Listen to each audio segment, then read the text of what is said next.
with us now, New York Post columnist Jon Levine. Jon, a pleasure to have you on again. It's good to see you. Okay, Fox Digital is reporting this. Emails show Hunter Biden said he would be happy to introduce his business associates to top Chinese Communist Party officials after they sat together at Hunter's table at a 2013 dinner in Beijing, China, for his father, then Vice President Biden. Again, Jon, more detail on exploiting the Obama White House to make money. Right. Well, Liz, this just shows, again, Hunter Biden trying to sell his official access and to make money off his official access.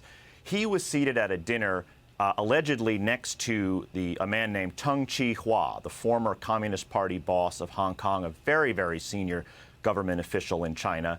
And then right after the dinner, he gets an email from his business partner saying, hey, I see you were seated next to, Mr. Tung. Is there any way you could introduce us to him?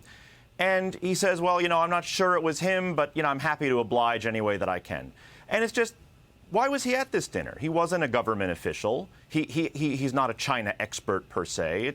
There's no real reason for him to be there. Why didn't President Obama say something about it? Why didn't Obama officials say something about this? Because he was clearly there to make money. I mean, Fox is reporting the email showed James Bulger, the nephew of Boston crime boss James Whitey Bulger, asked Hunter in an email in July 2014 to introduce his business partners to Tung Chee-hwa. He's a top Communist Party official, to your point. And this guy reportedly sat at 2 state dinners at the Obama White House. Right. And I'll remind you of previous reporting from this network, which talked about when Hunter Biden also conveniently sat next to the number 3 man at the Chinese embassy. And then next thing you know, a Democratic donor is having dinner in the Chinese embassy, and Hunter is there, and former Senator Ted Kaufman is giving the address.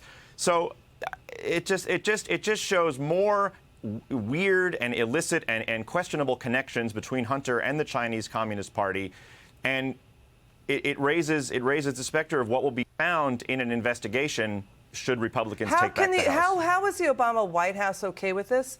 I mean, because Bulger's company, the Thornton Group, joined with Hunter's now defunct Rosemont Seneca on this joint venture. This is what they were talking about. A joint venture with Chinese investment firm Bohai Capital to create BHR Partners. BHR Partners is controlled by the Bank of China. Hunter Biden had a stake in BHR. That raises ethical questions. So how is the Obama White House okay with all that? Right. There were major ethical failures with respect to allowing Hunter to pursue these kind of arrangements in China and all over the world.